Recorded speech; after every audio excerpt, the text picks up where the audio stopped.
ஆந்திர நாட்டில் ஒரு அரசர் இருந்தார். அந்த அரசர்கிட்ட ஒரு அமைச்சர் இருந்தார். அந்த அமைச்சர் பேர் ராயண பாஸ்கர். அவர் ஒரு பெரிய அறிவாளி. அது மட்டும் இல்லை, மிகச்சிறந்த கொடையாளி.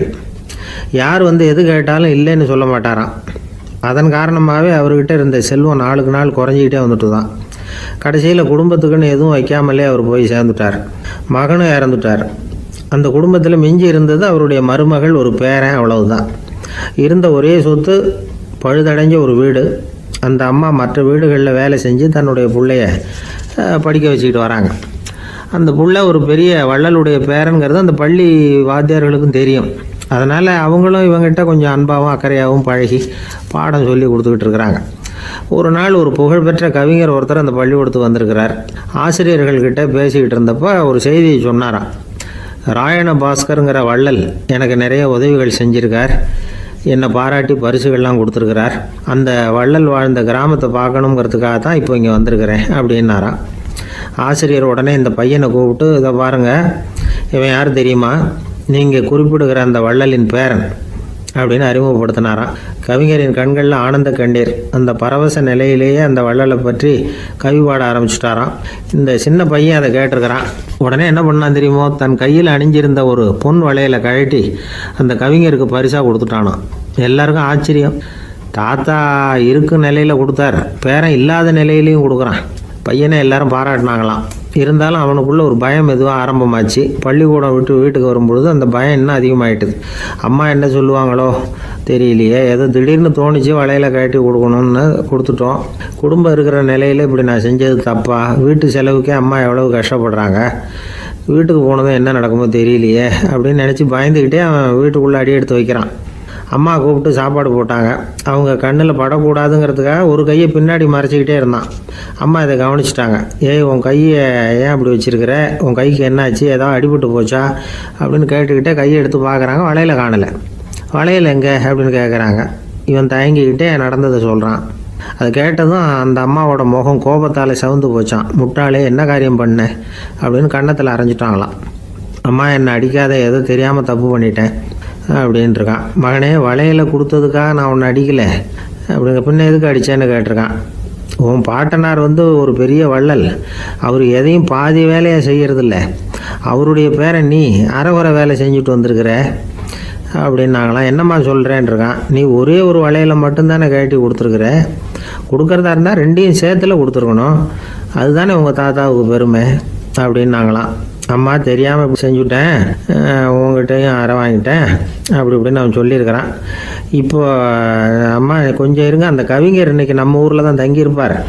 நாளைக்கு காலையில் தான் அவர் எங்கே இருக்காருன்னு விசாரித்து இன்னொரு வளையலையும் கொடுத்துட்றேன் அப்படின்ட்டுருக்கான். மகனே, நல்ல செயல்களையெல்லாம் நாளைக்குன்னு ஒத்தி போடாத.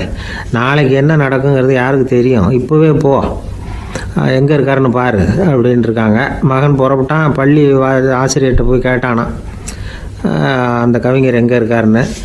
அவர் சொன்னாராம். உடனே போய் அவர் இருக்கிற இடத்துல கதவை தட்டியிருக்கான்.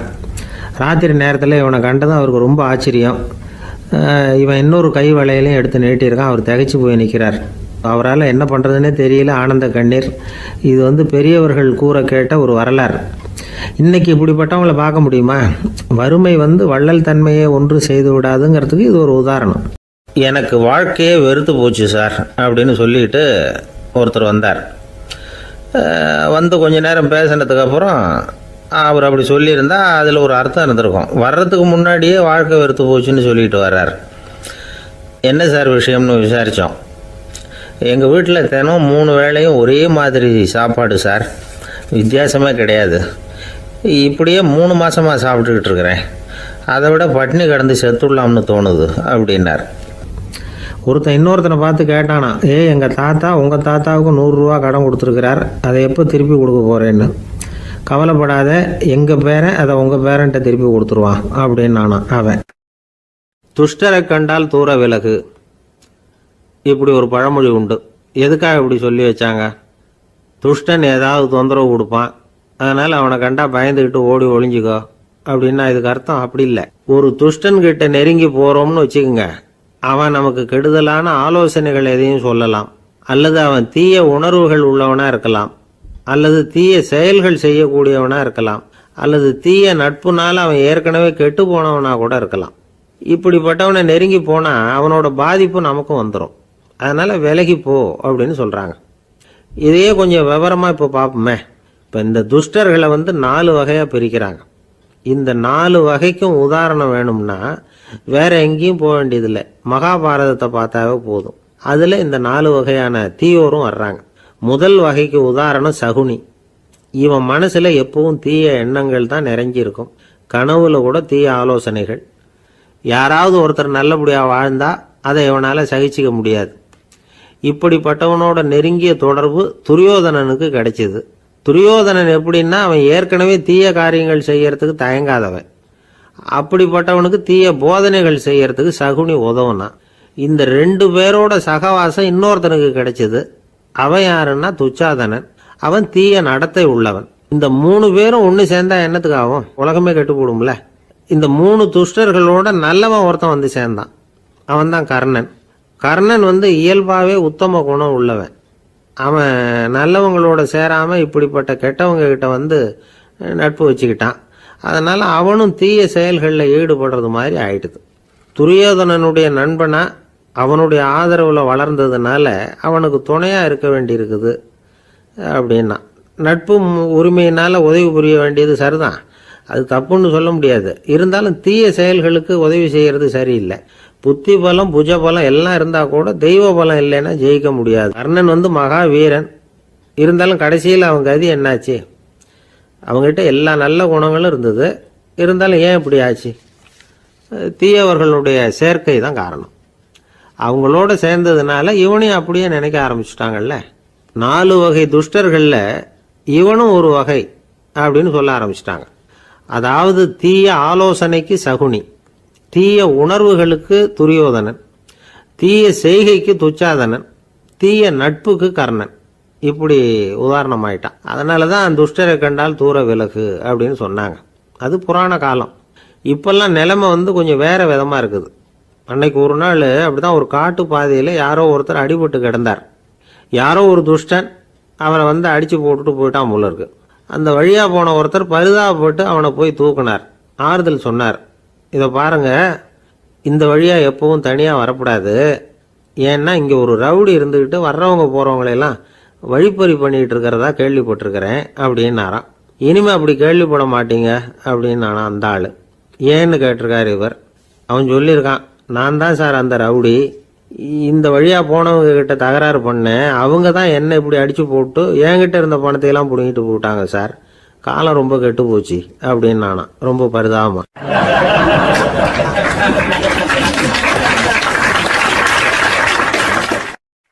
இன்றைக்கு பல பேர் உயில் எழுதி வைக்கிறாங்கல்ல. இந்த உயில்னா என்ன? அதாவது ஒரு நபர் தனக்கு பின்னாடி தன்னுடைய சொத்துக்கள் யாருக்கு போய் சேரணும்னு நினைக்கிறாரோ அந்த நினைப்பை சட்டப்படி உறுதிப்படுத்துறது தான் உயில். சரி, உயிலை யார் எழுதலாம்? 18 வயசு பூர்த்தியான யாரும் உயில் மூலமாக சொத்துக்களை விநியோகிக்கலாம். கண் பார்வை இல்லாதவங்க, காது கேளாதவங்க, வாய் பேச முடியாதவங்க, இவங்கெல்லாம் கூட உயில் எழுதி வைக்கலாம். புத்தி சுவாதீனம் இல்லாதவங்க கூட சில சமயம் புத்தி தெளிவாக இருந்தால் உயில் எழுதலாமா. குடிபோதையில் இருக்கிறவங்க, தாங்கள் என்ன செய்கிறோங்கிறது தெளிவாக அறிய முடியாதவங்க, நோய் நொடியில் இருக்கிறவங்க, இவங்கெல்லாம் உயில் எழுத முடியாது. ஒருத்தரை நிர்பந்தப்படுத்தி ஏமாற்றி அல்லது சுய நினைவில்லாத ஒருத்தர்கிட்ட எழுதி வாங்கி வைக்கிற உயில் செல்லாது. உயிலை இந்த முறையில் தான், இந்த படிவத்தில் தான் எழுதணும்னு சட்டத்தில் விதி எதுவும் கிடையாது. இதுக்கு முத்திரை கட்டணமும் கிடையாது. உயிலை வெற்று காகிதத்தில் எழுதலாம். அச்சு அடிக்கணும், டைப் அடிக்கணுங்கிற அவசியம் கூட இல்லை. கையாலேயே கூட எழுதலாம். எழுதி இருக்கிறது புரியணும், அவ்வளவுதான். குறைந்தபட்சம் 2 சாட்சிகளை வச்சுக்கிட்டு உயில் எழுதுகிறவர் அதில் கையெழுத்து போடணும். கையெழுத்து போட தெரியாதுன்னா இடது கை பெருவிரல் ரேகை வைக்கலாம். உயில் சாசனத்துக்கு சாட்சிகள் கையெழுத்து இல்லைன்னாலும் அது செல்லாது. அப்புறம் ப்ரிவிலேஜ்டு வில் அப்படின்னு இருக்கு. அதுக்கு மட்டும் சாட்சிகள் தேவையில்லை. அது என்னென்னா, இந்த விமானப்படை, கப்பல் படை அல்லது யுத்தத்தில் பணிபுரியும் நபர்கள் அவங்கெல்லாம் இருக்கிறாங்க இல்லையா, அப்படிப்பட்டவங்க எழுதுகிற உயில் அது. அதுக்கு சில விசேஷ சலுகைகள் உண்டு. ஒருத்தர் முதல்ல ஒரு உயில் எழுதி வைக்கிறார், அதுக்கப்புறம் மனசு மாறி போகுது, அது வேணாம்னு நினைக்கிறார், ரத்து செஞ்சுடலாம். அதுக்கப்புறம் வேறு உயிலும் எழுதலாம். உயிரோடு இருக்கிற வரைக்கும் எத்தனை தடவை வேணும்னாலும் உயில் எழுதலாம். கடைசியாக எழுதப்பட்ட உயில் சட்டப்படி சரியாக இருந்தால் அதுதான் அமலுக்கு வரும். சரி, எழுதுகிற உயிலை ரகசியமாக வச்சுருக்கிறது எப்படி? இது ஒரு கேள்வி. இதுக்கு என்ன செய்யணும்னா, ஒருத்தர் உயிலை எழுதினதுக்கு அப்புறம் அவர் தானாவோ அல்லது அங்கீகரிக்கப்பட்ட முகவர் மூலமாகவோ, அதாவது ஒரு ஏஜெண்ட் மூலமாகவோ, ஒரு கவரில் போட்டு சீல் வச்சு கவர் மேலே தன்னுடைய பெயரை எழுதி அல்லது அந்த ஏஜெண்ட் பெயரை எழுதி கவர் மேலே என்ன அடக்கம் செய்யப்பட்டிருக்கு, உள்ளே என்ன இருக்குது அப்படிங்கிற விவரம்லாம் எழுதி சார் பதிவாளர்கிட்ட ஒப்படைக்கலாம். இதுக்கு கட்டணம் உண்டு.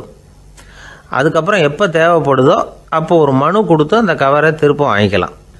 இப்போ எழுதுகிற உயிலை இவ்வளவு நாளுக்குள்ளே பதிவு செய்யணுங்கிற கால வரையறை உண்டா அப்படின்னு ஒரு கேள்வி வரலாம் இல்லையா?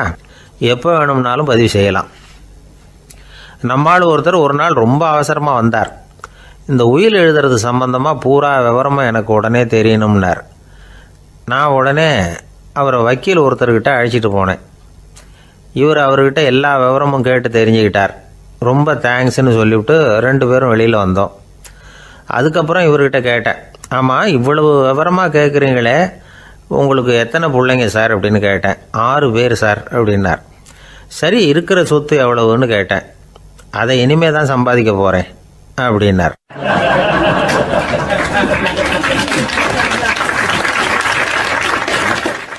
ஒரு ஊரில் ஒரு மன்னர் இருந்தார். அழகான அரண்மனையில் அவர் இருந்தார். அந்த அரண்மனையை விட அழகாக ஒரு மாளிகையை அந்த ஊர்லேயே வேற ஒருத்தன் கட்டியிருந்தான். அப்படி கட்டி முடித்ததில் அவனுக்கு ரொம்ப பெருமை. எத்தனையோ செல்வந்தர்கள்லாம் வந்து பார்த்துட்டு, இந்த மாளிகையை விலைக்கு கொடுத்துட்றியா, எவ்வளவு விலை சொன்னாலும் சரி நாங்கள் வாங்கிக்கிறதுக்கு தயாராக இருக்கோம் அப்படின்னு சொல்லி கேட்டு பார்த்துட்டாங்க. நான் இதை விற்கிறதுக்கு தயாராக இல்லை அப்படின்னு சொல்லிவிட்டான். அவ்வளவு சிறப்பாக கலை அம்சத்தோடு அதை கட்டி முடிச்சிருக்கிறான். அதுவே ஒரு பெரிய அரண்மனை மாதிரி இருந்ததுன்னா பார்த்துங்களேன். சுற்றிலும் அழகான பூந்தோட்டம். ஒரு நாள் அவன் எங்கேயோ வெளியூர் போயிட்டு திரும்பி வந்துக்கிட்டு இருக்கிறான். அப்போது அந்த மாளிகை தீப்பெட்டி எரிஞ்சிக்கிட்டு இருக்கு. பதறி போட்டான். விலைக்கு கேட்டவங்க யாராவது இதை செஞ்சுருக்கணும், இல்லைன்னா மன்னரே செய்த சதியோ என்னவோ, இப்படிலாம் அவனுக்கு சந்தேகம். ஒரு மூலையில் உட்காந்து அழ ஆரம்பிச்சிட்டான். அந்த சமயத்தில் அவனுடைய மகன் அங்கே ஓடி வந்தான். அப்பா அழாதீங்க, இதை நான் நேற்று ராத்திரியே நம்ம ஊர் மன்னருக்கு விற்றுட்டேன். இதை கட்டி முடிக்க நமக்கு எவ்வளவு செலவாச்சோ அதை போல் 3 மடங்கு விலைக்கு விற்றுட்டேன், கவலைப்படாதீங்க. இதை விட அழகான மாளிகையை நாம் புதுசாக கட்டிக்கலாம்னா. இதை கேட்டதும் அழுதுகிட்டு இருந்தவன் அழுகையை நிறுத்தினான், சிரிக்க ஆரம்பிச்சிட்டான். இதே இடத்த நான் வந்து மன்னர்கிட்ட இருந்து விலைக்கு வாங்குவேன், இதை விட அழகான மாளிகையை கட்டுவேன் அப்படின்னு சுற்றி நின்று எல்லார்கிட்டையும் சொல்லிக்கிட்டு இருந்தான். இந்த சமயத்தில் அவனோட இளைய மகன் ஓடி வந்தான். அப்பா, அண்ணன் சொன்னதெல்லாம் சரிதான், மன்னர்கிட்ட விலை பேசினதெல்லாம் உண்மைதான், ஆனால் விற்றது பேச்சு அளவில் தான். இனிமேல் தான் பத்திரம் வாங்கணும், எழுதணும், நீங்கள் கையெழுத்து போடணும், பதிவு பண்ணணும், மன்னர்கிட்ட பணம் வாங்கணும். அதுக்காகத்தான் உங்களை எதிர்பார்த்துக்கிட்டு இருந்தோம். அதுக்குள்ளே இப்படி ஆயிட்டுதுன்னா. இப்போ சிரிச்சுக்கிட்டு இருந்தவன் சிரிப்பை நிறுத்தினான். மறுபடியும் குழந்த மாதிரி அழ ஆரம்பிச்சிட்டான். இது ஒரு சம்பவம். இதிலிருந்து என்ன தெரியுது? அந்த அழகான மாளிகை தன்னுடையது அப்படின்னு நினைக்கும் பொழுது அவனுக்கு அழுகை வந்தது. அது தன்னுடையது இல்லை அப்படின்னு நினைக்கிற போது சிரிப்பு வந்தது. மறுபடியும் அது தன்னுடையது தான் அப்படிங்கிற உணர்வு வரும்பொழுது அழுகை. எது எதிலிருந்து நீ நீங்கி இருக்கிறாயோ அது அதிலிருந்து உனக்கு துன்பம் இல்லை அப்படிங்கிறார் திருவள்ளுவர். இந்த உடம்பு என்னுடையதில்லை அப்படிங்கிற உணர்வு வந்துட்டா அது ஒரு பெரிய நிலை. அந்த நிலை வரணும். எல்லாத்தையும் பயன்படுத்திக்கலாம், ஆனால் பற்றில் விழுந்துடக்கூடாது. உலகத்தில் இருங்கள், ஆனால் உலகத்தவராக இருக்காதீர்கள். உலகிற்குள் இருங்கள், உலகம் உங்களுக்குள் வந்துவிட அனுமதிக்காதீர்கள். விலகி இருங்கள், விழித்திருங்கள், மௌனமாய் பார்த்திருங்கள் அப்படிங்கிறது சான்றோர் கருத்து. செய்ய வேண்டிய கடமையிலிருந்து விலகி இருக்கிறவர்கள் நம்மக்கிட்ட நிறைய பேர் உண்டு. அப்படிப்பட்ட ஒருத்தர் டாக்டர்கிட்ட போனார். டாக்டர், நான் ஒரு கவர்மெண்ட் ஆஃபீஸில் வேலை பார்க்குறேன், எனக்கு ஒரே அசதியாக இருக்குது, என்னை சோதிச்சு பாருங்கள், ஆலோசனை சொல்லுங்கள் ஏதாவதுன்னார். டாக்டர் அவரை பரிசோதனை பண்ணி பார்த்துட்டு சொன்னார், இதை பாரு, உனக்கு இப்போ தேவைப்படுறது முழு ஓய்வு. நீ எவ்வளவு சீக்கிரமாக ஆஃபீஸுக்கு போறியோ அவ்வளவுக்கு உனக்கு நல்லது அப்படின்னாராம்.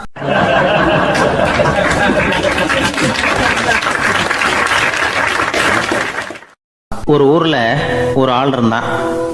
கற்பனையிலேயே காலத்தை கடத்திக்கிட்டு இருந்தான். ஒரு நாள் ஒரு மரத்தடியில் உட்காந்துருந்தான். அவனுக்கு பசிக்கிற மாதிரி தெரிஞ்சுது. உடனே கற்பனையிலேயே சாப்பிட ஆரம்பிச்சிட்டான். அதாவது எதிரில் இலை போட்டு சாப்பாடு போடப்பட்டிருக்கிறதாகவும் அதை இவன் சாப்பிட்றதாகவும் நினச்சிக்கிட்டு கையை மட்டும் வாய்க்கும் தரைக்குமா அப்படியும் இப்படியும் கொண்டுகிட்டு போய் பாவனை பண்ணிகிட்டே இருக்கிறான். தூரத்தில் இருந்து பார்க்குறவங்களுக்கு இவன் ஏதோ பலமான விருந்து சாப்பிட்டுக்கிட்டு இருக்கிறான் அப்படின்னு தான் தோணும். அது மாதிரியே பண்ணிக்கிட்டு இருந்தான். அந்த வழியாக ஒரு சன்னியாசி வந்துக்கிட்டு இருந்தார். இவனை பார்த்தார். என்ன இவன் இப்படி பண்ணிகிட்டு இருக்கிறானே அப்படின்னு நினச்சாரு. கொஞ்ச நேரம் அவனையே உத்து பார்த்துக்கிட்டு இருந்தார். இவரை பார்த்ததும் அவன் இன்னமும் சுவாரஸ்யமாக சாப்பிட ஆரம்பிச்சிட்டான். அப்பப்பா, என்ன இது, இந்த குழம்பு இவ்வளவு காரமாக இருக்குது, என்னுடைய நாக்கே எரிஞ்சு போடும் போல இருக்கு அப்படின்னு சொல்லிட்டு பக்கத்தில் ஒரு குவளையை எடுத்து தண்ணி குடிக்கிறது மாதிரி பாவனை பண்ணுறான். அப்பாடா, இப்போ கொஞ்சம் பரவாயில்ல அப்படின்னு சொல்லிட்டு குவளையை கீழே வைக்கிறது மாதிரி ஒரு பாவனை பண்ணுறான். சன்னியாசி பார்த்தார். என்னப்பா, சாப்பாட்டில் காரம் அதிகமோ அப்படின்னார். ஆமாம் சுவாமி, ஞாபகம் மறதியில் கொஞ்சம் மிளகாய் அதிகமாக சேர்த்துக்கிட்டேன் அப்படின்னா. சரி சாப்பிடு அப்படின்னு சொல்லிட்டார். அவன் சாப்பிட்டு முடிக்கிற வரைக்கும் பொறுமையாக உட்காந்துருந்தார். அவன் அப்பாடா அப்படின்னு சொல்லிட்டு மறுபடியும் தண்ணியை எடுத்து குடித்தான். எல்லாம் கற்பனையிலேயே. அதுக்கப்புறம் சன்னியாசி பேச ஆரம்பித்தார். இதை பாருப்பா, உன்னுடைய கற்பனையை நான் மெச்சுறேன். இருந்தாலும் உன் சாப்பாட்டில் ஒரு இனிப்பையும் வச்சுருக்கலாமே, ஏன் மிளகாயை அளவுக்கு அதிகமாக போட்டுவிட்டு அவஸ்தைப்படுறேன் அப்படின்னார். அவன் யோசிக்க ஆரம்பித்தான். அதுக்கப்புறம் இவர் சொன்னார், இதை பாருப்பா, இனிமேல் உன்னுடைய கற்பனையும் உயர்ந்ததாக இருக்கட்டும் அப்படின்னு உபதேசம் பண்ணிவிட்டு போனார். எப்பவும் உயர்வை பற்றியே சிந்திக்கணும். உயர்வு கிடைக்கலன்னா கூட அப்படி சிந்திக்கிறத நிறுத்தப்படாது அப்படிங்கிறார் திருவள்ளுவர். உள்ளுவது எல்லாம் உயர் உள்ளல், மற்ற அது தள்ளினும் தள்ளாமை நேர்த்து. ஊக்கம் இல்லாமல் உலகத்தில் வாழ்ந்து பிரயோஜனம் இல்லை. அதனால் உயர்வாகவே சிந்திக்கணும். அது நம்மளை ஊக்கப்படுத்தும். இது பெரியோர் வாக்கு. இந்த உலகத்தில் கற்பனையிலேயே வாழ்கிற சில கஞ்சர்களும் உண்டு. அதாவது 2 கஞ்சர்கள், 2 பேரும் பக்கத்து ஊரில் இருந்தாங்க. பொங்கல் சமயம் ஒரு கஞ்சன் தன்னுடைய மகனை கூப்பிட்டான். இதை பாருப்பா, பக்கத்து ஊரில் என்னுடைய நண்பன் ஒருத்தன் இருக்கிறான், அவனுக்கு பொங்கல் பரிசு ஏதாவது கொடுக்கணும். நான் ஒரு 4 ஆட்டுக்குட்டியை தரேன், நீ கொண்டுகிட்டு போய் கொடுத்துட்டு வந்து விட்றியா அப்படின்னு கேட்டான். சரி, நான் புள்ள ஒரு பைய கையில் எடுத்துக்கோன்னா. அவன் எடுத்துக்கிட்டான். இந்த ஆட்டுக்குட்டி பிடிச்சிக்கோ அப்படின்னு சொல்லி ஒவ்வொன்றா போடுறேன் பார் அப்படின்னு சொல்லிட்டு 1 2 3 4 அப்படின்னு எண்ணிக்கிட்டே வெறும் சைகையாலேயே ஆட்டுக்குட்டியை பிடிச்சி போடுறது மாதிரி பாவனை பண்ணிகிட்டு இருக்கிறான். அவன் பிள்ளையும் அதை ரொம்ப அக்கறையாக வாங்கிக்கிறது மாதிரி வாங்கிக்கிட்டு அந்த பையை தூக்கிக்கிட்டு அடுத்த ஊருக்கு போகிறான்.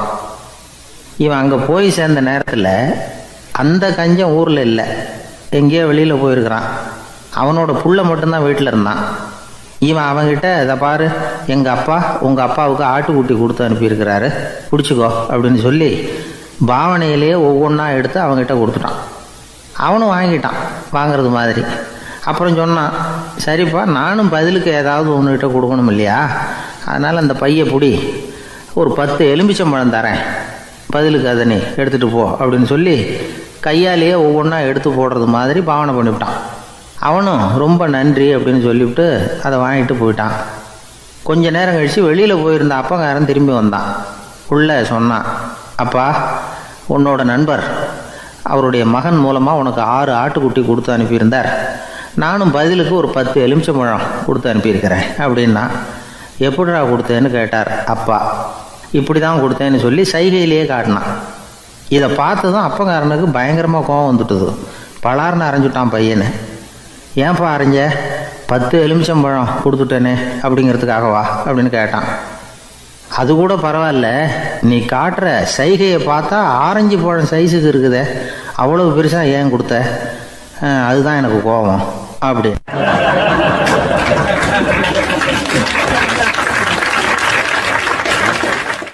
ஒரு நண்பர் யாருக்கோ ஃபோன் பண்ணிகிட்டு இருந்தார். அவர் பேசி முடித்ததும் நான் அவரை பார்த்து, இப்போ ஃபோன் பண்ணிங்களே, அந்த ஃபோன் நம்பர் என்ன அப்படின்னு கேட்டேன். அவர் தலையை சொரிஞ்சுக்கிட்டார். ஞாபகம் வரலன்னார். சரி சார், அதை விடுங்க, உங்கள் மனைவி பேர் என்ன அப்படின்னு கேட்டேன். மாலதின்னார்.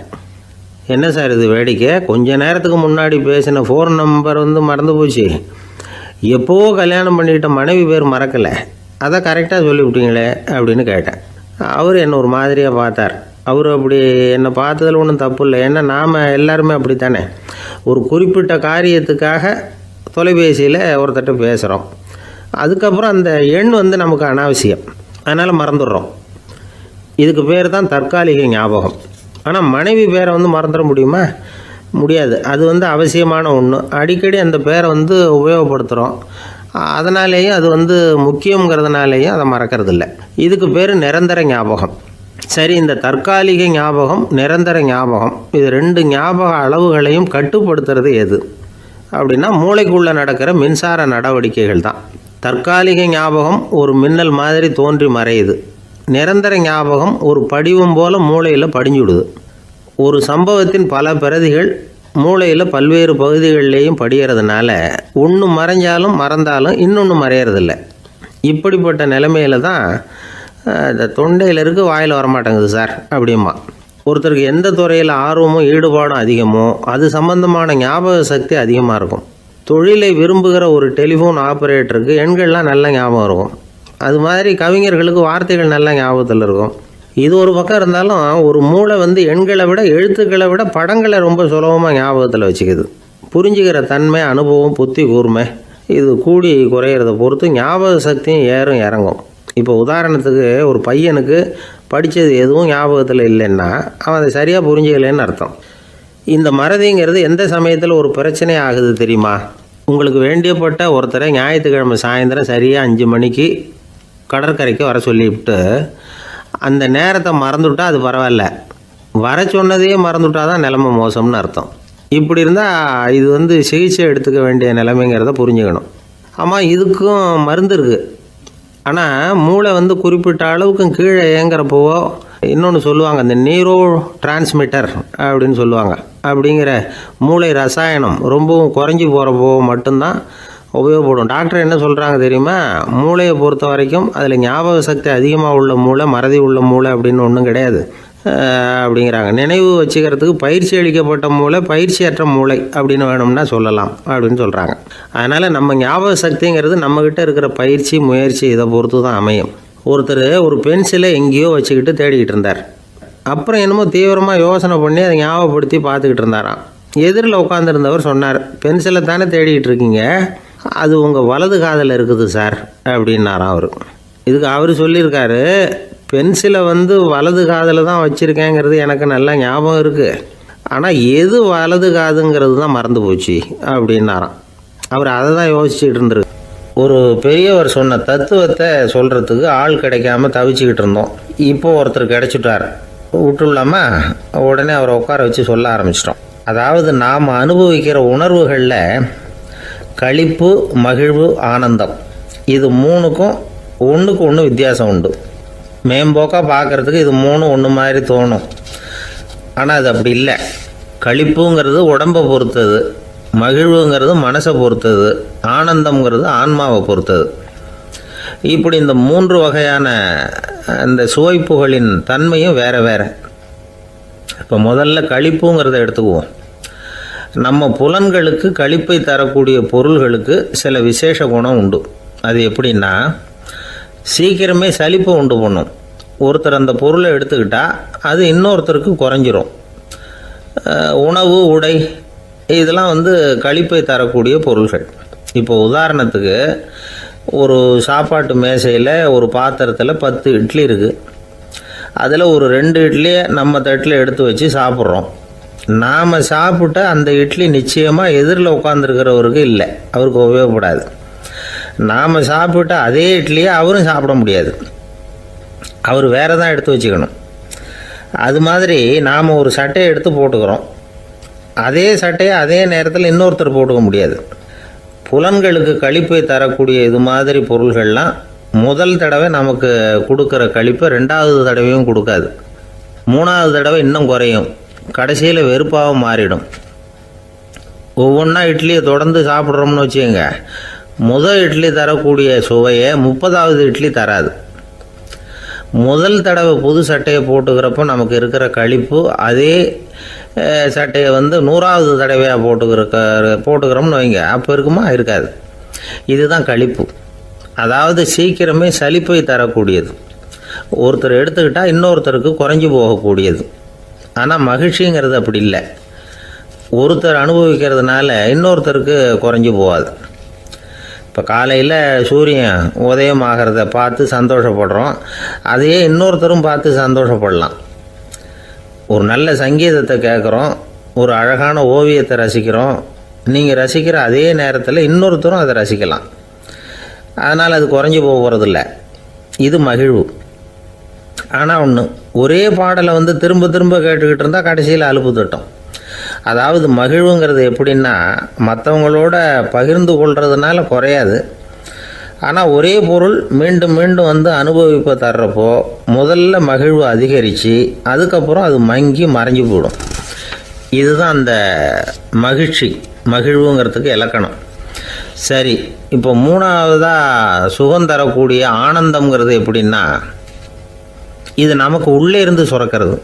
மனசு சலனங்கள்லேருந்து விடுபடுறப்போ இந்த ஆனந்தம் நமக்கு கிடைக்கும். இது நிலையான சுகம், ஆத்ம சுகம். களிப்பிலிருந்து மகிழ்வுக்கும் மகிழ்விலிருந்து ஆனந்தத்துக்கும் செல்வது தான் மனிதன் நடத்த வேண்டிய முக்கியமான பயணம். இவ்வளவு விஷயத்தையும் கேட்டுட்டு இந்த காலத்து பையன் ஒருத்தன் வந்தான். சார், இப்போது நீங்கள் ஒரு சாப்பாட்டு மேசையில் ஒரு 10 இட்லி வைக்கிறீங்க, என்னை உட்கார வைங்க, எதிரில் இன்னொருத்தனை உட்கார வைங்க. நான் களிப்பு மகிழ்வுலாம் தாண்டி நேரடியாக ஆனந்தத்துக்கு பயணம் பண்ணி காட்டுறேன் அப்படின்னா. ஒன்றும் புரியல அவன் சொன்னது. அது எப்படி, என்ன பண்ணுவ நீ அப்படின்னு சொல்லி கேட்டோம் ஆச்சரியமாக. 2 இட்லி சாப்பிட்டா தானே சார் களிப்பு, நான் 10 இட்லியும் மொத்தமாக சாப்பிட்ருவேன், அடுத்தவனுக்கு எதுவும் கிடைக்காது, அவனுக்கு கிடைக்காதபடி நாமே சாப்பிட்றோம்ல, அதுதானே நமக்கு ஆனந்தம் அப்படின்னு அதுக்கு ஒரு விளக்கம் சொல்கிறான். காலை நேரம், கடற்கரை ஓரம், காலை வீசிக்கிட்டு கையை வீசிக்கிட்டு ஏதோ சண்டைக்கு போகிற சிப்பாய் மாதிரி எல்லோரும் நடந்து போயிட்டுருக்குறாங்க. நடைப்பயிற்சி. அதில் நமக்கு தெரிஞ்ச ஒருத்தர் எதிரில் வந்தார் ரொம்ப வேகமாக. என்ன சார் வாக்கிங்க அப்படின்னு கேட்டோம். அவரால் ஆமாம்னு பதில் சொல்ல முடியல, அவ்வளவு கஷ்டம். மூச்சு விடுறதுக்கே வாயை திறந்து மூடிகிட்டு இருக்கிறார். எங்கே பேசுறது? கொஞ்சம் நின்று நிதானித்து மூச்சு விட்டுட்டு அதுக்கப்புறம் சொன்னார் ஆமாம் அப்படின்னு. என்ன சார் இவ்வளவு வேகம்னோ? உங்கள் பேச்சை கேட்டுவிட்டு தான் சார் நடக்க ஆரம்பித்தோம். நீங்கள் தான் அடிக்கடி சொல்லிகிட்டு இருந்தீங்க நடக்கிறது நல்லதுன்னு. அன்னையிலேருந்து ஆரம்பிச்சுட்டேன், ஆனால் ரொம்ப கஷ்டமாக இருக்குது சார். இப்போ பாருங்கள், உங்கள்கிட்ட சுலபமாக பேசக்கூட முடியல, மூச்சு வாங்குது, உடம்பு கூட வலிக்கிறது மாதிரி இருக்குது அப்படின்னு அவர் பாட்டுக்கு பேச ஆரம்பிச்சிட்டார். உங்களை யார் சார் இவ்வளவு வேகமாக நடக்க சொன்னது? வேகத்தை குறைங்க, மெதுவாக நடங்க அப்படின்னோம். நீங்கள் நடக்கிறதுனால என்னென்ன சௌகரியம்னு அன்றைக்கி சொன்னீங்களே தவிர சௌகரியமாக நடக்கிறது எப்படின்னு சொல்லலையே அப்படின்னார் அவர். இன்னமும் லேசாக மூச்சு வாங்கிக்கிட்டே சொன்னால் கூட இவர் சொல்கிறதுலே ஒரு நியாயம் இருக்குது. அதனால் இந்த நடைப்பயிற்சி பண்ணுறவங்க கவனிக்க வேண்டிய சில முக்கியமான குறிப்புகள் இருக்குது. அது என்னென்னங்கிறத அவங்க தெரிஞ்சுக்கணும். அது தெரிஞ்சு வச்சுக்கிறது நல்லது. இதெல்லாம் மருத்துவ நிபுணர்கள் சொல்கிற குறிப்புகள். அவங்க என்ன சொல்கிறாங்க தெரியுமா? உங்கள் வயசு 40க்கு மேலேயா?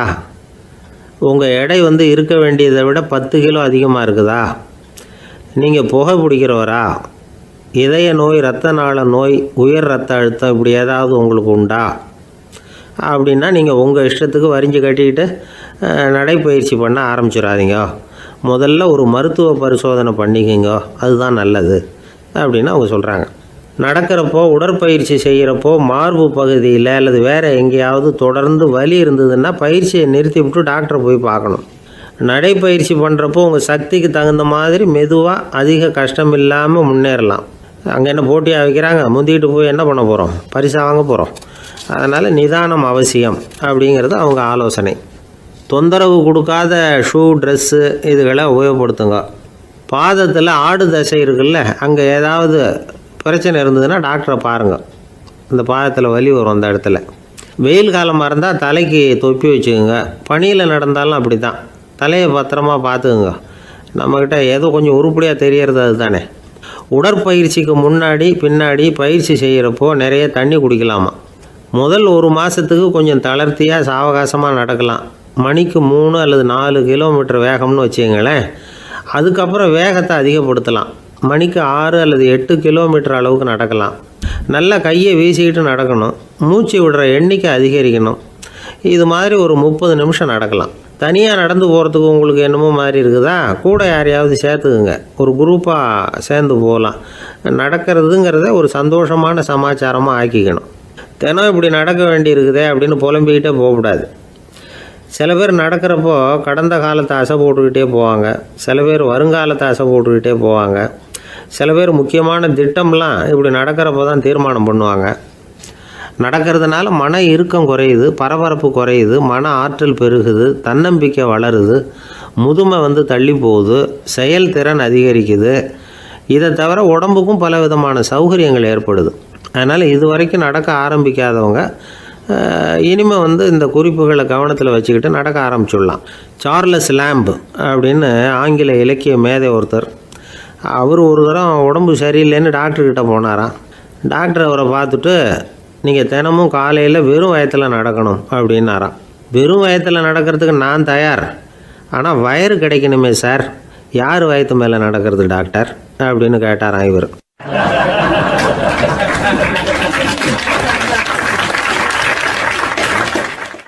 ஒரு ஊரில் ஒரு மன்னன் இருந்தான், கொடுங்கோல் மன்னன். நிறைய தொந்தரவு பண்ணிக்கிட்டு இருந்தான். அவன் ஒரு தடவை என்ன பண்ணான் தெரியுமா? ஒரு தப்பும் பண்ணாத ஒரு இளைஞனை பிடிச்சி ஜெயிலில் அடைச்சுட்டான். அந்த பையனோட சொந்தக்காரங்கள்லாம் ராஜா கிட்ட போனாங்க.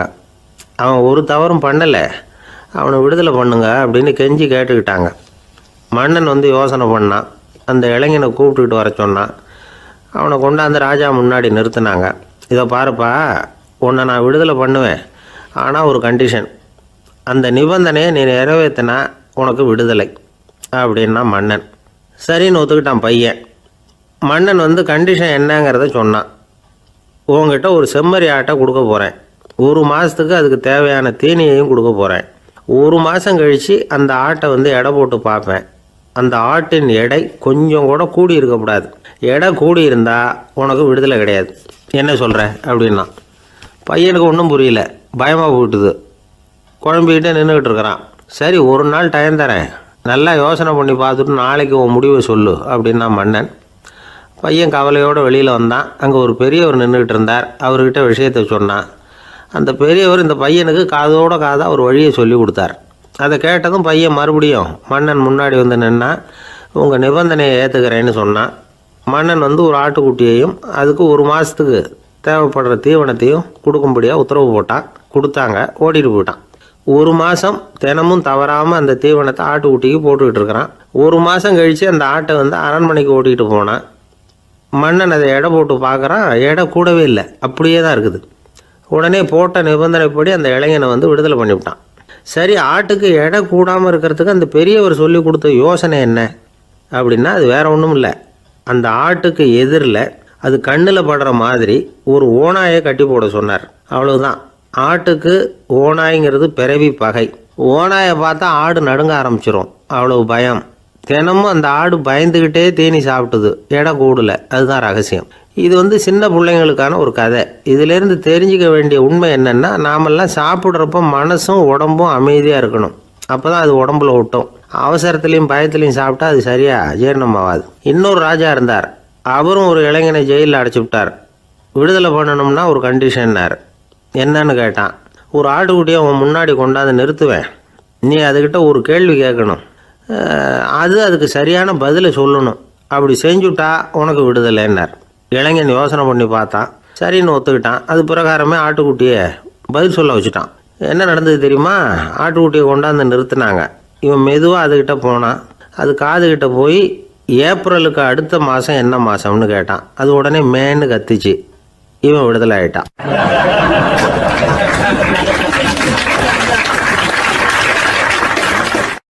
ஒரு அப்பாவுக்கு 2 பிள்ளைங்க. மூத்தவன் ரொம்ப அடக்கம். அப்பா எது சொன்னாலும் கேட்பான், பெரியவங்களுக்கு கீழ்ப்படிஞ்சு நடப்பான். இளையவன் அப்படி இல்லை, தான் நினச்சதை தான் சொல்லுவான், செய்வான். அடுத்தவங்க சொல்கிறத கேட்க மாட்டான், அடங்கி நடக்க மாட்டான். இந்த 2 பேரில் யாரை உங்களுக்கு பிடிக்கும்? பெரியவனை தான் பிடிக்கும். ஏன்னா அவன் தான் சொல்கிற பேச்சை கேட்குறவன் அப்படின்னு சொல்லுவீங்க. ஆனால் ஒரு ஞானி என்ன சொல்கிறார் தெரியுமா? ஒரு குழந்தை அதன் அறிவுக்காக மதிக்கப்பட வேண்டுமே தவிர அதனுடைய கீழ்ப்படியும் தன்மைக்காக அல்ல அப்படிங்கிறார். நம்ம குழந்தைகளை சுயமாக சிந்திக்கிறதுக்கு நாம் விடுறதில்லை. மற்றவங்கள பார்த்து காப்பி அடிக்கிறதுக்கு தான் நாம் அவங்களுக்கு கற்றுக் கொடுக்குறோம். புகழ்பெற்ற மனிதர்கள் சிலருடைய பேரை சொல்லி, நீயும் அவர் மாதிரி ஆகணும், இவர் மாதிரி ஆகணும் அப்படின்னு சொல்லிகிட்டே இருக்கிறோம். குழந்தைகள் வந்து தங்களுடைய தனித்தன்மையை வளர்த்துக்கிறதுக்கு நாம் தடையாக இருக்கிறோம். ஒரு குழந்தைகிட்ட அனாவசியமாக வந்து நம்பிக்கையை வளர்த்துடக்கூடாது, எந்த கோட்பாட்டையும் திணிக்கக்கூடாது. நாம் ஏற்கனவே அர்த்தமில்லாத கருத்துக்களையும் கொள்கைகளையும் மனசில் போட்டு நிரப்பி வச்சுருக்கிறோம். இந்த உலகத்துக்கு புதுசாக வந்து சேர்ந்திருக்கிற ஒரு குழந்தையின் தூய்மையான மனசில் நம்ம கருத்துக்களை அறிமுகம் செய்ய அல்லது திணிக்கிறதுக்கு நமக்கு எந்த அதிகாரமும் கிடையாது. ஒரு குழந்தைய நீ இந்த மதத்தை சேர்ந்தவன் அப்படின்னு பிறந்ததுமே ஒரு முத்திரை குத்தி விடுறோம். இது அதோட சுதந்திரத்தை ஆரம்பத்திலேயே கிள்ளி எறிகிறது மாதிரி தான்.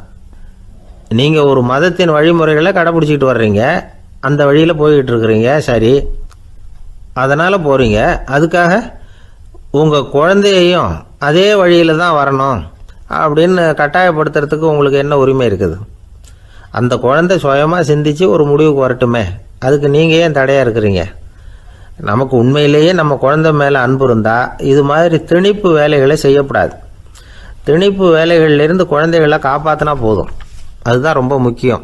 அடுத்த தலைமுறை அற்புதமான தலைமுறையாக உருவாகும். நாம் தான் சாதி மத சங்கடங்களில் மாட்டிக்கிட்டு தவிக்கிறோம். அவங்களாவது சாதி மத வேறுபாடு இல்லாத சமுதாயத்தை பார்க்கட்டுமே, அந்த சௌகரியங்களை அனுபவிக்கட்டுமே. அதுக்கு நாம் என்ன செய்யணும்னா ஒன்றும் செய்யாமல் இருந்தால் போதும். ஒரு குழந்தைகிட்ட நம்ம கருத்தை திணிக்கும் பொழுது என்ன ஆகுது தெரியுமா? அது வந்து அவனை அவங்ககிட்ட இருந்தே அப்புறப்படுத்தி விடுது, அவனுடைய தனித்தன்மையை அழிச்சுடுது, அவனை ஒரு எல்லைக்குள்ளே திணிச்சுடுது. இதெல்லாம் அன்புங்கிற பேரால் பெற்றோர்கள் செய்கிற தப்பு. இதெல்லாம் கேட்டுக்கிட்டு இந்த காலத்தில் அப்பா ஒருத்தர் சொன்னார், நான் கருத்துக்களை எல்லாம் என் பையன்கிட்ட திணிக்கிறது இல்லைங்க, ஆனால் அதிகமாக சாப்பிட சொல்லி கட்டாயப்படுத்துவேன் அப்படின்னார். உங்கள் வீட்டு சமையல் அவ்வளோ நல்லா இருக்குமான்னு கேட்டாங்க. நல்லா இருந்தால் நான் ஏன் அவனை சாப்பிட சொல்லி கட்டாயப்படுத்த போகிறேன் அப்படின்னார்.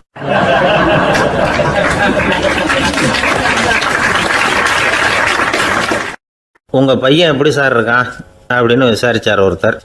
அவன் என்ன சார், எதை சொன்னாலும் காதில் வாங்க மாட்டேங்கிறான், அவன் பாட்டுக்கு போகிறான் வர்றான் அப்படின்னு சொல்லி அழுத்துக்கிட்டார் அப்பா.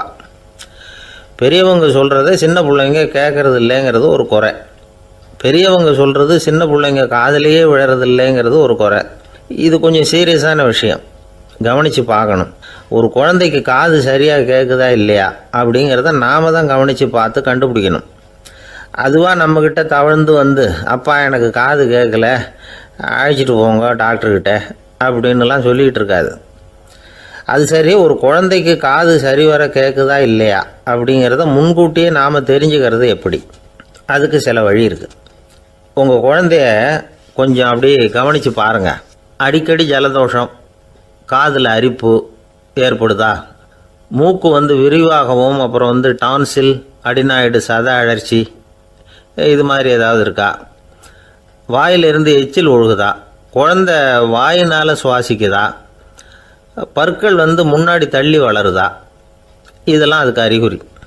அப்புறம் இந்த VBDF TH இப்படி இந்த ஒலிகள் சேர்ந்த வார்த்தைகளை வந்து குழந்தை வந்து சரியாக புரிஞ்சுக்காது.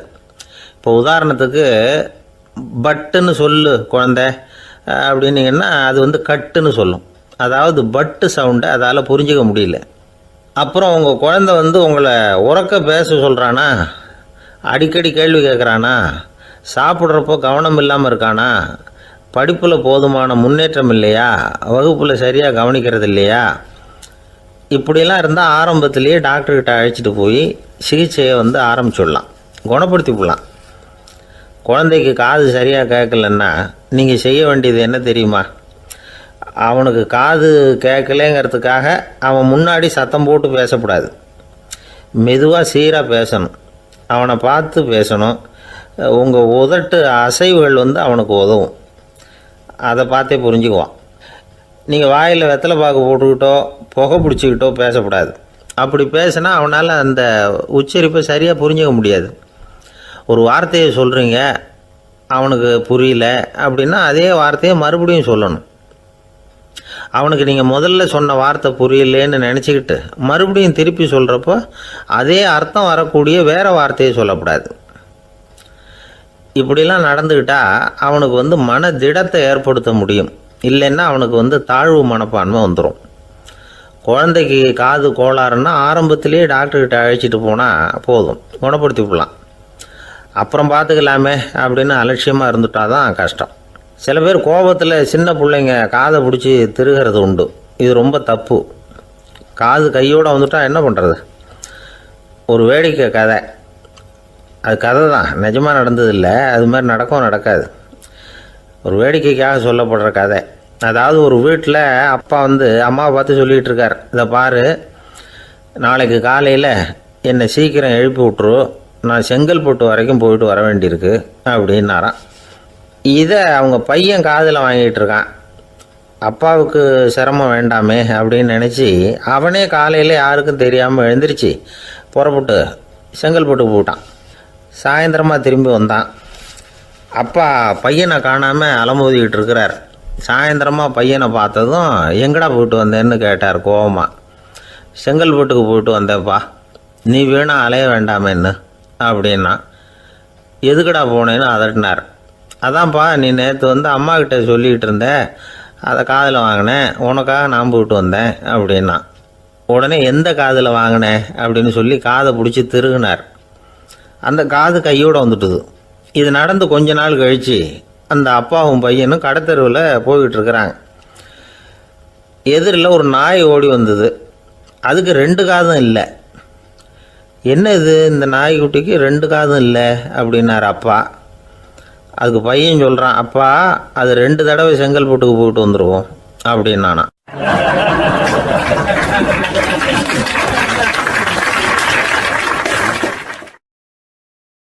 பிரிட்டிஷ் ஆட்சி நடந்துக்கிட்டு இருந்த காலம் 1920களின் கடைசி. அப்போ நடந்த ஒரு உண்மை நிகழ்ச்சி இது.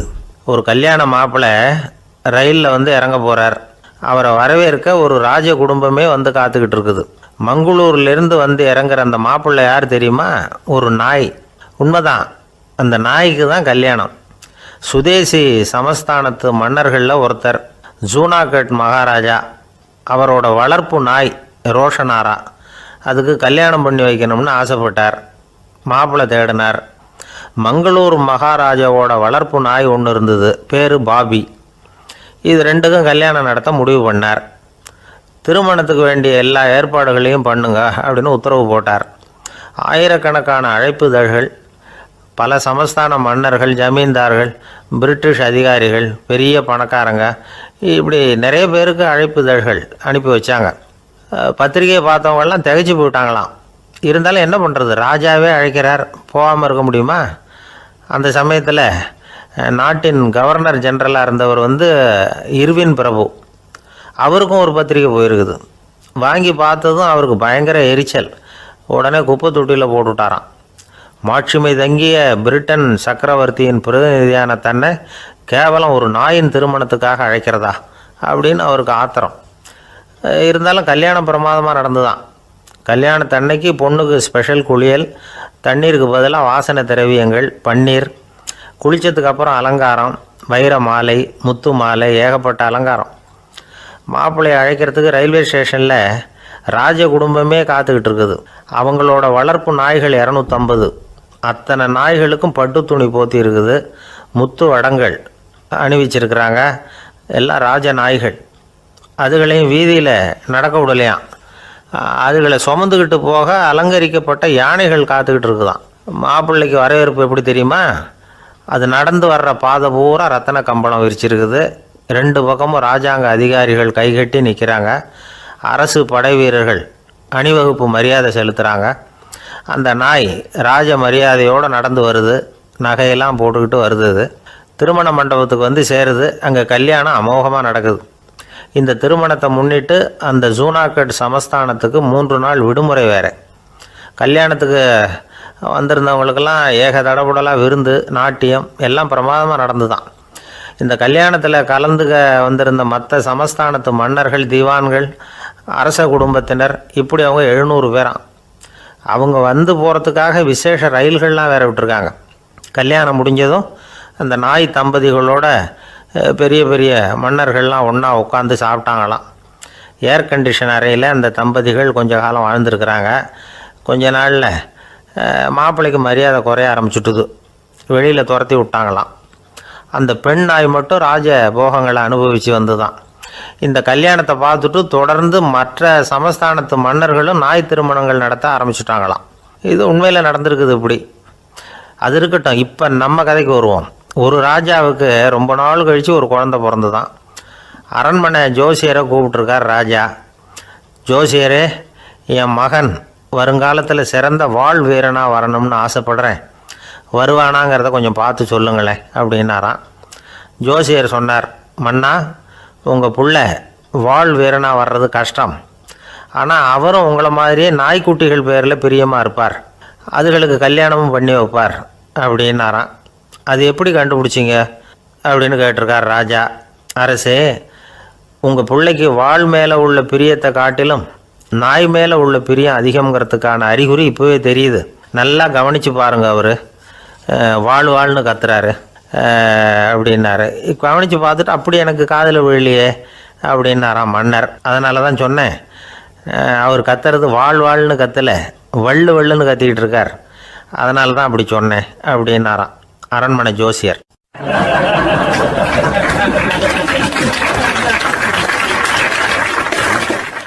ஒரு பெரிய காடு.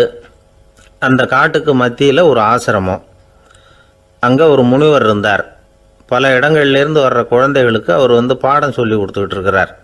ஏழை பணக்காரர் அப்படிங்கிற வித்தியாசம்லாம் கிடையாதுங்க. எல்லாரும் அவர்கிட்ட தங்கள் பிள்ளைகளை வந்து அனுப்பி வச்சாங்க. மன்னர்களுடைய பிள்ளைங்க கூட அங்கே அவர்கிட்ட தான் படிக்கிறதுக்கு வருவாங்க. ஆனால் அந்த முனிவரை பொறுத்த வரைக்கும் எல்லா பிள்ளைங்களும் ஒன்று தான். இது யார் வீட்டு பிள்ளைன்னெல்லாம் பார்க்க மாட்டார், எல்லாரும் சமம். மாணவர்கள்லாம் அங்கேயே மாத கணக்கில் வருஷ கணக்கில் தங்கியிருந்து பாடம் கற்றுக்கிட்டு போகிறது வழக்கம். அவராக பார்த்து போகணுன்னு சொல்கிற வரைக்கும் அங்கேயே இருக்கணும், படிக்கணும். குருகுல வாசம். ஒரு சமயம் ஒரு ராஜகுமாரனும் அவர்கிட்ட வந்து படிச்சுக்கிட்டு இருந்தான். அவனுக்கு ஒரு 15 வயசு இருக்கும். சில வருஷம் கழித்து அந்த முனிவர் தன்கிட்ட இருக்கிற மாணவர்களுக்கெல்லாம் பரீட்சை வச்சார். அவங்களுடைய அறிவு முதிர்ச்சியை கணிக்கிறதுக்காக பல சோதனைகள்லாம் வச்சார். ஒவ்வொருத்தராக பார்த்து, இனிமேல் நீங்கள் வந்து உங்கள் வீட்டுக்கு போகலாம் அப்படின்னு சொல்லி அனுப்பி வச்சுக்கிட்டு இருக்கிறார். எல்லோரும் போயிட்டாங்க. கடைசியாக மிஞ்சி இருந்தது ஒரே ஒரு மாணவன். அவனை மட்டும் வீட்டுக்கு அனுப்பலை. யார் அந்த பையன் தெரியுமா? அவன்தான் அந்த ராஜகுமாரன். ராஜகுமாரனுடைய தந்தைக்கு, அதுதான் அந்த ராஜாவுக்கு, அங்கே வயசு ஏறிக்கிட்டே போகுது. என்ன இது, படிக்க போன பையன் இன்னும் திரும்பி வரலையே அப்படின்னு நினச்சார். வந்துட்டா சீக்கிரமாக அவனுக்கு பட்டம் கட்டிவிட்டு நாம் விலகிக்கலாமே அப்படின்னு நினச்சார். கல்யாணம் வேறு பண்ணி பார்க்கணும் பையனுக்கு. ஆனால் பையன் வர்ற வழியை காணும். ராஜா பார்த்தார். சரி, நேர்லேயே போய் என்னன்னு தெரிஞ்சுட்டு வந்துடுவோம் அப்படின்னு காட்டுக்கு புறப்பட்டார். அங்கே போய் முனிவரை பார்த்தார். முனிவர் வந்து இவரை அன்பாக வரவேற்று உட்கார வச்சார். அதுக்கப்புறம் ராஜா மெதுவா, எல்லாரையும் வீட்டுக்கு அனுப்பி வச்சுட்டிங்களாமே, ஏன் பிள்ளைய மட்டும் அப்படின்னு சொல்லி மெதுவாக இழுத்தார். முனிவர் வந்து இதுக்கு உடனே பதில் சொல்லலை. ராஜாவை கூப்பிட்டுட்டு போய் விருந்தினர் குடிசையில் தங்க வச்சார். அதுக்கப்புறம் சொன்னார், உங்கள் மகன் வந்து எல்லா பாடங்கள்லேயும் முதல் இடம் வாங்கியிருக்கான். இப்படி முதலாவதாக வர்ற மாணவனுக்கு நாங்கள் இன்னொரு தேர்வு வைக்கிறது வழக்கம். அதுலேயும் அவன் வந்து முதலாவதாக வந்துட்டான்னா அவன் ஒரு பெரிய வித்வான் அப்படிங்கிற கௌரவத்தை அடைஞ்சிருவான் அப்படின்னார். அதாவது முனிவர் அப்படி சொல்கிறார். அப்படி சொல்லிவிட்டு போயிட்டார் அவர். ராஜா அங்கேயே தங்கிட்டார். ராத்திரி படுத்து தூங்கினார். காலையில் எழுந்திரிச்சு அந்த குடிசைக்கு வெளியில் வந்தார் பல்லு விளக்கிறதுக்காக. அந்த சமயத்தில் தூரத்தில் ஒருத்தன் ஒரு கையில் கோடாலியை வச்சுக்கிட்டு தலையில் ஒரு பெரிய விறகு கட்டை சுமந்துக்கிட்டு வந்துக்கிட்டு இருக்கிறது மாதிரி தெரிஞ்சுது. யாராவது விறகு வெட்டியாக இருக்கும் அப்படின்னு நினச்சார் ராஜா. கிட்ட வந்ததும் உத்து பார்க்குறாரு. பார்த்தா அது தன்னோட புள்ள. திகைச்சு போயிட்டார். என்ன இது, ஒரு ராஜகுமாரனை கூட இது மாதிரி வேலையெல்லாம் செய்ய சொல்கிறாங்களே அப்படின்னு நினச்சார். ராஜகுமாரன் வந்து விறகு கட்டை கொண்டுக்கிட்டு போய் கொல்லை பக்கம் வச்சான். அந்த சமயம் முனிவர் அங்கே வந்தார். என்ன மகனே, விறகு வெட்டிட்டு வந்துட்டியா? சரி, இப்போ வந்து ஒரு துடைப்பத்தை எடுத்துக்கோ, விருந்தினர் குடிசையின் வாசல் பக்கத்தை கூட்டி பெருக்கி சுத்தம் பண்ணு போ அப்படின்னார். அப்படியே செய்கிறேன் குருவே அப்படின்னு சொல்லிவிட்டு போனான். சுத்தம் பண்ண ஆரம்பிச்சிட்டான். ராஜா பார்த்தார் இதை. உடனே ஓடியாந்தார். மகனே, என்ன காரியம் பண்ணுற? துடைப்பத்தை கீழே போடுனார். இப்போ அந்த ராஜகுமாரன் சொல்கிறான், தந்தையே, இது வந்து என்னுடைய குருதேவரோட உத்தரவு. இங்கே வந்து நான் ஒரு மாணவன். இங்கே அரசனும் ஒன்று தான், ஆண்டியும் ஒன்று தான். குருதேவர் சொல்கிறத மறுக்காமல் செய்கிறது தான் எங்கள் கடமை அப்படின்னா. இந்த சமயம் முனிவர் அங்கே வந்தார். இவனை வந்து முதுகில் தட்டி கொடுத்தார். அப்புறம் ராஜா கிட்ட சொன்னார், அரசே, உங்கள் புள்ள எங்கள் கடைசி தேர்வுலேயும் வெற்றி பெற்றுட்டான். பணிவு தான் மாணவர்களின் மிக உயர்ந்த குணம். குருநாதர் சொல்கிறது மனசுக்கு பிடிக்கலன்னா கூட மறுக்காமல் செய்யணும். அப்படி செய்கிறதுனால எதை செய்யலாம் எதை செய்யக்கூடாது அப்படிங்கிற விவேகம் அவங்களுக்கு வந்துடும். செய்யக்கூடாததை கூட பெரியவங்க சொல்லிவிட்டா செஞ்சு தான் ஆகணும் அப்படிங்கிற பணிவு அவங்களுக்கு வந்துடும். இந்த குணம் வந்துட்டுதுன்னா அவங்க எத்தனை கடினமான வேலையாக இருந்தால் கூட ரொம்ப சுலபமாக செஞ்சு முடிச்சுருவாங்க. தூக்கத்திலேயும் அப்புறம் துக்கத்திலேயும் தோண்டு போட மாட்டாங்க. இந்த பணிவும் விவேகமும் அவங்கக்கிட்ட மன உறுதியை ஏற்படுத்தும். அந்த உறுதி உங்கள் பையனுக்கு வந்தாச்சு. இனிமேல் அவனை நீங்கள் அழைச்சிட்டு போகலாம். அவன் நிச்சயமாக பேரும் புகழும் பெறுவான் அப்படின்னார். ராஜா அவரை பார்த்து, குருதேவா, புரிஞ்சுக்கிட்டேன், என்னை மன்னிக்கணும் அப்படின்னாரு. அதுக்கப்புறம் மகனை அழைச்சிக்கிட்டு நாட்டுக்கு திரும்பி வந்துட்டார். இந்த கதையை இன்று ஒரு தகவலில் சொல்லுங்கள் சார், உங்கள் நிகழ்ச்சியில் சொல்லுங்கள் சார் அப்படின்னு சொல்லி மாணவர்கள் கேட்டால் பணிவாக இருக்கிறது எப்படி அப்படிங்கிறத புரிஞ்சுக்குவாங்க அப்படின்னு சொன்னார் ஒருத்தர். சரி சொல்லுவோம், அதுக்கு முன்னாடி நேர்லேயே ஒரு பையன்கிட்ட சொல்லி பார்க்கலாமே அப்படின்னு தோணுச்சு. உடனே ஒரு பையனை கூப்பிட்டோம். ஏன்பா, உங்கள் வாத்தியார் உனக்கு இது மாதிரி ஒரு பரீட்சை வச்சா என்ன பண்ணுவேன் அப்படின்னு கேட்டோம். நானும் அப்படி தான் சார் நடந்துக்குவேன். விறகு வெட்டுவேன், தொடப்பத்தினால கூட்டி சுத்தம் பண்ணுவேன், உடனே செஞ்சு முடிச்சிருவேன் சார் அப்படின்னா. பலே பரவாயில்லையே அப்படின்னோம். ஆமாம் சார், அப்படி செஞ்சால் தானே வீட்டுக்கு அனுப்புவார், இல்லைன்னா இன்னொரு வருஷம் இங்கேயே இருந்து படின்னு சொல்லி விடுவார், அதனால் அப்படி செய்வேன் அப்படிங்கிறான் அந்த பையன்.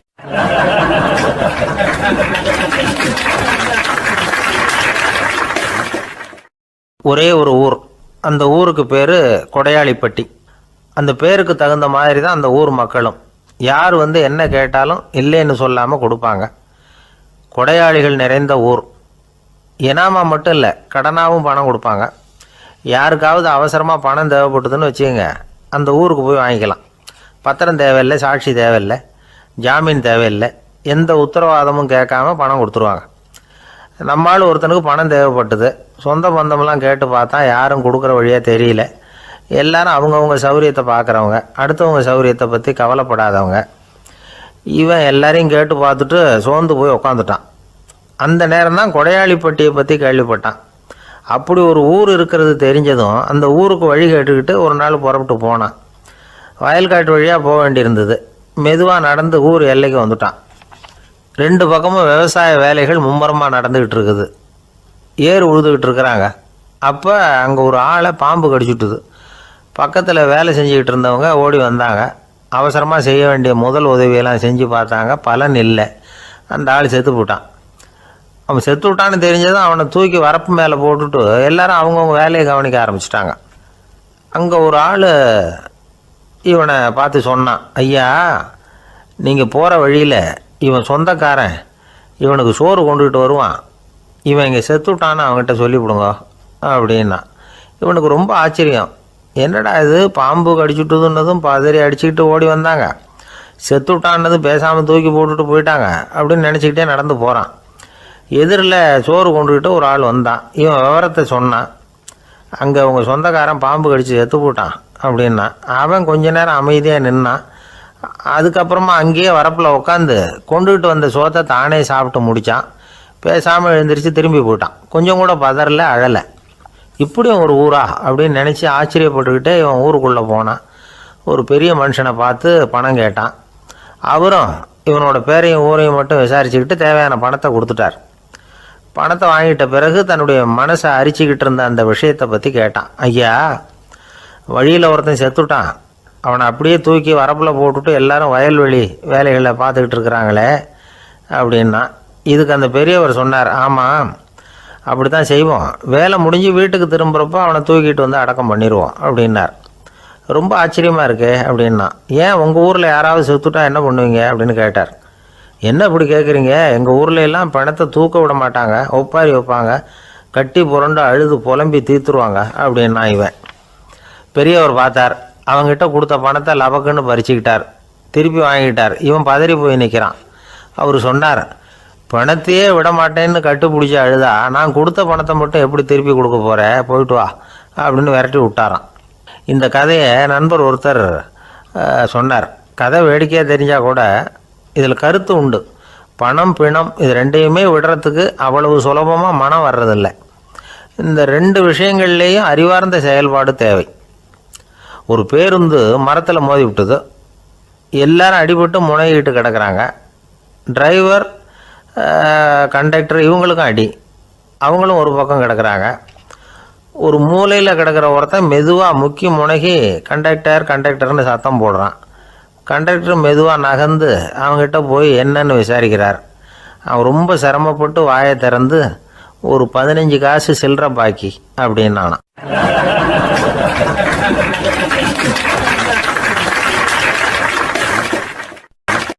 எனக்கு ஒரு உதவி செய்யணும் அப்படின்னு நம்மளை பார்த்து ஒருத்தர் கேட்குறாருன்னு வச்சுங்களேன். உடனே நாம் அவரை பார்த்து என்ன உதவின்னு கேட்போம். இதுதான் சராசரி மனிதர்களின் இயல்பு. ஆனால் ஒருத்தர் எனக்கு ஒரு உதவி செய்யணும் அப்படின்னு கேட்ட உடனே என்ன உதவின்னு கூட கேட்காம சரி செய்கிறேன் அப்படின்னு ஒத்துக்கிறது இருக்கு பாருங்கள், அது கொஞ்சம் அபூர்வம். அந்த காலத்தில் ஒருத்தர் இருந்தார். அவர் எப்படி தெரியுமா? உதவி கேட்குறவங்க நல்லவங்களா கெட்டவங்களா அப்படின்னு கூட பார்க்கல. தனக்கு நன்மையா தீமையா அப்படின்னு கூட பார்க்கல. உதவி செய்கிறேன்னு புறப்பட்டு விட்டார். அவர் யார் தெரியுமா? அவர் தான் நல சக்கரவர்த்தி. அவர் மாதிரி நாமும் உதவி கேட்குறவங்களுக்கு உடனே உதவி செய்கிறதுக்கு தயாராக இருக்கணும் அப்படின்னு சொன்னார் ஒரு ஆன்மீக பேச்சாளர். நல சரித்திரத்தை அவர் சொல்லிக்கிட்டு இருந்தார். இந்திரன், அக்னி, வருணன், யமன் இவங்க 4 பேரும் நலனை பார்த்து எங்களுக்கு நீ உதவி செய்யணும், எங்களுக்காக நீ தூது போகணும் அப்படின்னு கேட்குறாங்க. யாருக்கிட்ட தூது போகணும், என்ன காரியத்துக்காக போகணும் அப்படின்னு கேட்கணும்ல. நலன் அப்படி கேட்கவே இல்லை. உடனே சரின்னு ஒத்துக்கிறான். அதுக்கப்புறம் அவங்க விவரம் சொல்கிறாங்க. என்ன உதவி, யாருக்கிட்ட தூது போகணும் அப்படிங்கிற விவரத்தை சொல்கிறாங்க. நலனுக்கும் அப்புறம்தான் புரியுது. எந்த தமயந்தியை இவன் காதலிச்சானோ, எந்த தமயந்தின் சுயம்பரத்துக்காக இவன் போய்கிட்டு இருக்கிறானோ அந்த தமயந்தியை பார்த்து தங்களுக்காக அவகிட்ட வாதாடணும், பேசணும், தங்களில் ஒருத்தரை கல்யாணம் பண்ணிக்கும்படியாக கேட்கணும் அப்படின்னு அவங்க 4 பேரும் நலன்கிட்ட கேட்குறாங்க. இதை கேட்டதும் நலன் கொஞ்சம் கூட முகம் சுளிக்கலை, பதட்டப்படலை. நேராக தமயந்தி கிட்ட போகிறான். இந்திரன், அக்னி, வருணன், யமன் இவங்களோட சிறப்புகளை எடுத்து சொல்கிறான். இவங்களில் ஒருத்தரை கல்யாணம் பண்ணிக்கலாம் அப்படின்னு சொல்லி கேட்டுக்கிறான். ஆனால் இதுக்கு தமயந்தி சம்மதிக்கலை. சுயம்பரம் நடக்குது. அவள் நலனை தேர்ந்தெடுக்கிறாள். அந்த 4 பேரும் நலனுக்கு நிறைய வரங்கள்லாம் கொடுக்குறாங்க. அதுக்கப்புறம் இப்படி போகுது கதை. இதில் நாம் கவனிக்க வேண்டியது என்னென்னா, உதவின்னு கேட்ட உடனே என்ன உதவின்னு கேட்காம சரி செய்கிறேன்னு சொன்னான் பாருங்கள், அதை கொஞ்சம் சிந்திக்கணும். செய்கிறேன்னு ஒத்துக்கிட்டதுக்கு அப்புறம் அது என்ன உதவின்னு தெரிஞ்சும் முகம் சுளிக்காமல் அதை செஞ்சான் பாருங்கள், அதையும் கொஞ்சம் சிந்திக்கணும். நம்மளும் ஒரு நண்பனை தேடி போனால் எனக்கு ஒரு உதவின்னா சரி சொல்லுன்னா, இப்போ உங்ககிட்ட 2 கார் இருந்தால் என்ன பண்ணுவேன்னா உடனே அதில் ஒன்று உங்ககிட்ட கொடுத்துருவேன்னா, அவன் உங்ககிட்ட 2 பங்களா இருந்தால் என்ன பண்ணுவேன்னா அதில் ஒன்று உங்ககிட்ட கொடுத்துருவேன்னா, உங்ககிட்ட 2 பேனா இருந்தால் என்ன பண்ணுவேன்னா அதில் ஒரு பேனாவே உங்ககிட்ட கொடுக்க மாட்டேன்னா அவன். ஏன்டா அப்படி சொல்கிறேன்னா, ஏன்னா இப்போ நிஜமாகவே என்கிட்ட 2 பேனா இருக்குது, அதனால் அப்படி சொல்கிறேன் அப்படின்னு நானா.